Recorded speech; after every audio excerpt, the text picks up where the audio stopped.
Hello, we're here with a little different episode today. We've got 3 horses that live together, and like most horses, and like your horses if they're out together, they have a pecking order. And it's never more apparent than when you're feeding them. I know a lot of people bring their horses in to feed them, but what we try to do is have horses with somewhat similar feed requirements that can be out together, and it lessens the hands-on we have to do with them. We can just feed them out, leave them out. We keep them off the heavy grass in this good season for grass during the day, turn them out at night so they don't get over fat. Although, full disclosure, both these mares are a little over fat, but not critically so. So what I'm going to do is just put a little feed in this one tub, and it'll become pretty apparent who the boss horse is, who is really a very benign boss. She just says, my food. She may even let the second place horse come in and nibble. The little paint horse out here, maybe you can show our friend Ricky. He's 23 or 24 years old. He's everybody's best friend. They love him, but he is dominated by them.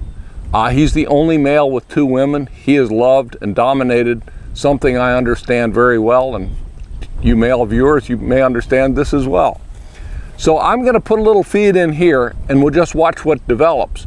And pretty quickly you'll see that the big mare is getting everything she wants. The little mare may grab some snacks, but the less dominant horse or least dominant horse probably is just a bystander. So I'm just going to put a little feed over the fence in their tub there. And you can see whose head goes down. And there's no real dispute, but there's no real question who the boss is. Now, some horses then are less secure and less kind than Lily, the big mare. Might be all over the other horses chasing them off, but she just does not see the need to do that. So what I'd like to also demonstrate is we need to fit a certain place within this pecking order as humans.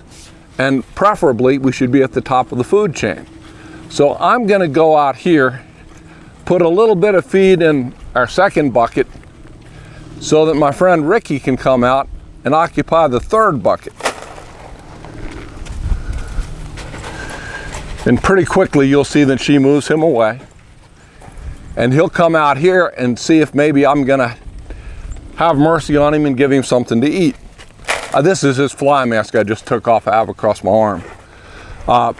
Now, pretty quickly, she's going to come out here, except I'm going to say, you can't do that. Ricky, have your dinner or have your snack, but you can't come in there and take that from her. It's real important that you can influence your horse like that, and that I'd like to be like Lily is. I'd like to be in charge, but I don't need to be vicious. So I can say to Lily, who is the dominant horse, but who's very nice, you stand off too. Now you too, you guys are a little too relaxed, so I'm going to chase you a little bit so that you don't get on top of Ricky and he feels safe having his dinner. But see, I kind of abandoned ship there a little bit on her. Ricky, you're getting a snack, because I'm not going to let you get sold out. And you guys don't get to come after him.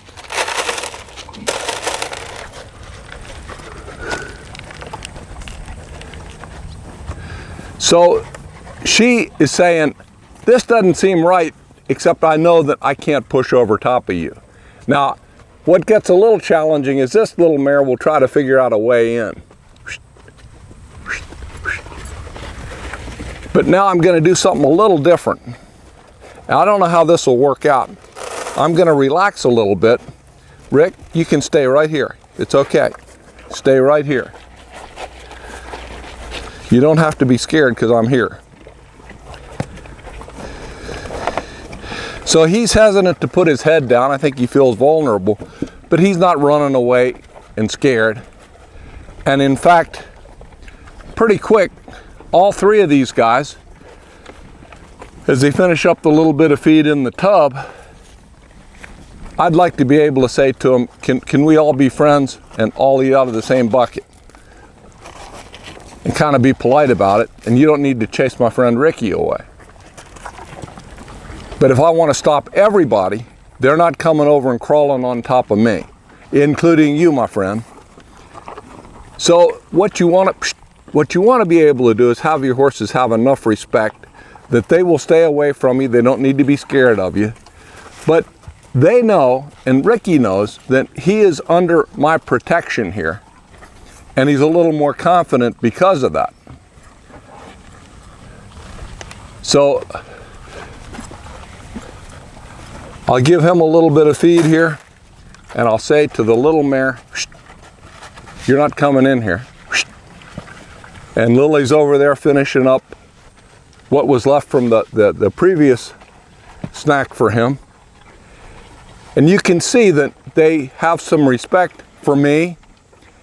It makes it a lot nicer when you go out to know your horse is not going to run over the top of you, even if you've got feed. Real good horseman I knew some years back never had feed doors in his stalls. He would go in the stall with every horse and feed them and move them back a couple of steps every day, just with body language, away from the bucket or away from their feed tub, and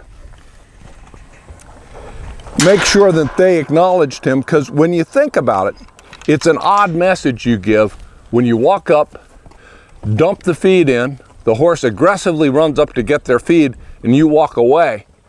For all that horse knows, he chased you away. So going out with them with feed, feeding the way my friend used to do, where he turned to the horses and went into the stalls and had them step away, is a whole lot better than just leaving them to assume that maybe they can push on anybody. That, who knows, maybe I could be second or third in the pecking order, which could go badly for me or for you. So let's just sort of let nature take its course here. I'm going to give my old friend some grain, but he's not going to get the opportunity to eat it because I'm not involved. So they go right back. They're on their own time. They go right back to their usual arrangements. She gets the feed. She hopes to get some more, and Ricky brings up third place. And you can see that she's expecting to get something in that feed tub, so she warns him away. But as you can see, if I was in there with her and with him, she wouldn't do that. She would accept the fact that I had control over her and was offering him protection so he could come in and eat. So you can see she's chasing him away from any tub at all. And the big mare's still finishing up the little bit of grain that was up there, but pretty quick as she finishes that, she'll stroll on down here and move this one. The nice thing about Lily, the big mare, is she does it with the flick of an eyebrow.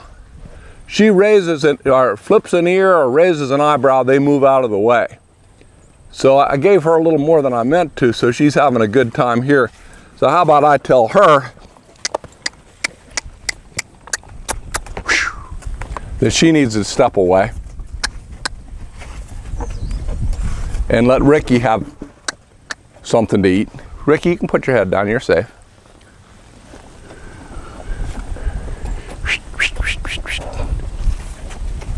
So he doesn't quite feel completely safe with me out of there, but she's not rushing in, and pretty quick she'll come in and put her head down. He stands aside, but if I need to move her back,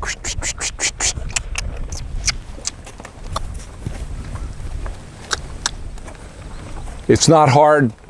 I just give her a little indication. I'm just using my hat and giving you a shot on my balding head.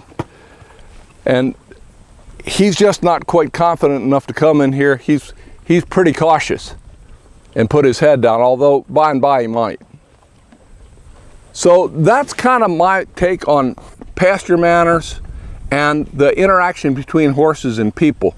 You've got to establish yourself to where they're not all over you, they're not all over each other. It's safe for you to go out with them and the horse you're handling is safe from their pasture mates, so that they don't get aggravated as you get your horse out to ride him, for example. Now there's a little bit of feed left there. He's getting to lick the bowl, but here comes Sweetie. She's going to be back and move him away before he can even eat those particles. So there's a real dynamic there. It's natural. You just want to acknowledge it. You want to establish congenial groups, but you want to be at the top of the pecking order. So food for thought, something that maybe you can keep in mind when you feed or catch your own horses. Till next time.